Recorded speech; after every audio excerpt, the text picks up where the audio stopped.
Hi, this is Aaron with Zollotech. Today we're going to take a look at the Sony Bloggie, or HD Bloggie. This is the model with the 360-degree lens. There's a couple variants. We did an unboxing of this before. Hardware-wise, the camera's pretty decent. The problem lies within image quality, software, and that's pretty much it, really. Overall, the camera is not that great. It just isn't as good as I had hoped it to be, and in fact, I'm going to be sending it back, as this wasn't a review. I actually bought this to try it out. There is no macro mode. The battery life is pretty good, pretty excellent. In fact, I went on a trip to Washington, D.C., where the battery, I never had to charge it once, and used it for 2 days, on and off, casual use, and battery was about half to a quarter, and got a decent amount of video footage. I did not record the actual amount of time I used. The camera is very durable, it's built very well, has some decent options, but overall I'm just not that impressed. So I'm going to be showing you a couple different videos. A lot of people want to see the 360-degree videos that this lens provides. And for those that did not see the unboxing or have not seen this camera, we've got a swivel head on top of the camera itself. Very nice. You can use it towards you or away from you.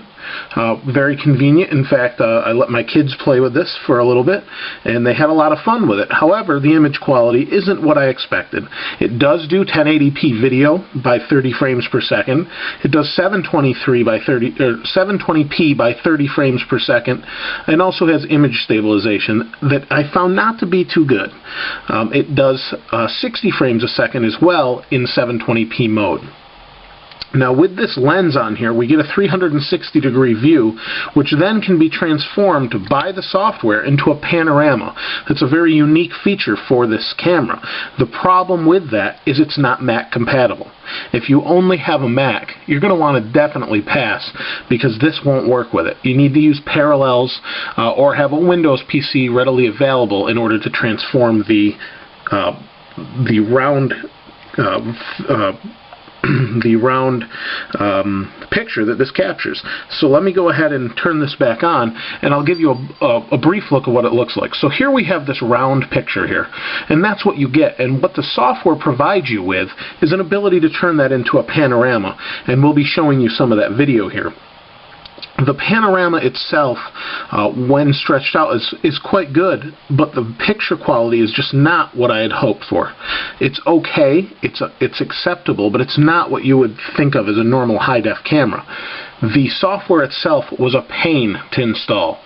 First of all, I didn't know it had no Mac support for that, for the 360 conversion, which is pretty disappointing.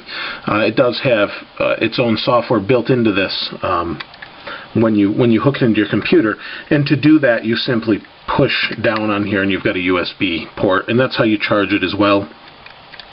You also have a spot for a tripod, and in this side you have your memory card, which supports SD or memory stick, and a rechargeable battery. So pretty nice. The problem again is with the software. First of all, to install it, you use a CD or a DVD that they give you. Once you install that, I had to go through a series of plugging this in and unplugging it to get it to recognize properly. I'm using Windows 7, and it's the Home Professional version. No problems there recognizing the camera. The problem was the software recognizing the camera. So what happens is you set up the software. As you install it, it wants to check for the camera, which is again Sony's backward thinking in trying to lock everything down. It's a simple conversion utility that allows you to send things to YouTube and that sort of thing, and it's just really not something that's very user-friendly when it comes to installation. Once installed, and I finally got it to recognize the camera, it said, "Oh, you're this model. Let me give you the features for 360-degree panorama transformation." It didn't have the feature built in until it saw the camera and said, "Oh, you can have the feature now." That's, in my opinion, that's just not very very good, but it's very Sony-like with their lockdown mentality. Unfortunately, that was the biggest pain to install. There is no Mac version again, so that's another problem for me. I did convert it on my Windows PC. It's not bad software, it's the installation problem that's bad, or process that's bad. The camera itself, like I said, is okay, and you'll see in the video. So let's go ahead and show you some of the 360-degree video so you can see that. Alright, so I attached the 360-degree lens and figured we'd take a walk. Now, one thing to note is the option only allows 720. Alright, so I attached the 360-degree lens and figured we'd take a walk. Now, one thing to note is the option only allows 720p by 30 frames per second, and I'm assuming that's for image stabilization. So I'm just taking a walk where I'm at now, and thought I'd demonstrate the 360-degree lens and the microphone as well. Yes, it's a little bit windy, it's cold and dark, and thought it'd be a good test to pick up where we're at. So this should hopefully give you an idea of the detail you can get from this camera. So here we're doing a 360-degree test on the Bloggie. I'm holding a stand that's in my hands while I'm driving, and we're not going to go really fast to test this, but I thought it would give you a good idea what this is capable of with the 360-degree lens. The camera itself is not great in low light. It's okay. I prefer the Canon I have still, even though it's not HD. We're in 720p at 30 frames per second. Kind of locks you to that with the 360-degree view. I do believe image stabilization is on, so I thought I'd show you that. And I have the 360-degree lens on, so you can see I'm sitting here in the car, driving, and we're going to cross the road here. And there is a little bit of traffic, and I'm not going to use this while I'm driving at any high speed, but thought I would just show you what it looks like inside a car. This is just a normal Toyota Corolla driving down the road, and that's pretty much it. So for safety reasons, I'm going to shut this off now, but thought I'd give you a good interpretation of what this might look like with the 360-degree view. So now I'm recording, I'm walking back from where I was with the 360-degree camera, and this is 1080p at 30 frames per second without image stabilization. You can see there's some snowmen that have been built or melting, and that's pretty much it. There's not a whole lot I can show you. It is fairly dark. I can aim the lens up, as you see, and then back around, and the image flips to myself. So this is the detail you get.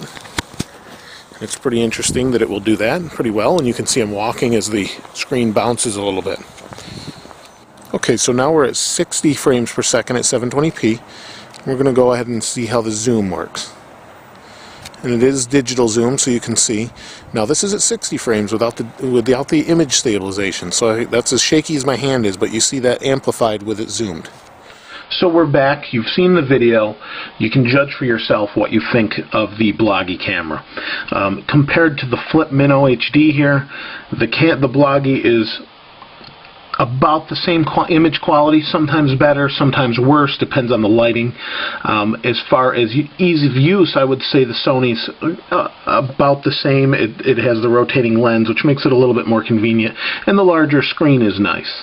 Overall, though, I would say that for the price of around $200 with the 360-degree lens and a 4 gig memory card, it's not a horrible price for a 1080p camera. This is a 720p camera, but if you could pick this up for $100 and this for $200, take the Flip Mino. Otherwise, this isn't a bad camera, but there's much better cameras out there for $200. Simple point and shoots are better than this. If you want something pocketable like that, but I would suggest go somewhere else. If you want the 360-degree lens, it's a very neat feature. It's pretty different, and I hope we see some more innovation out of Sony with some better software and Mac support. This is Aaron with Zollotech. We'll see you next.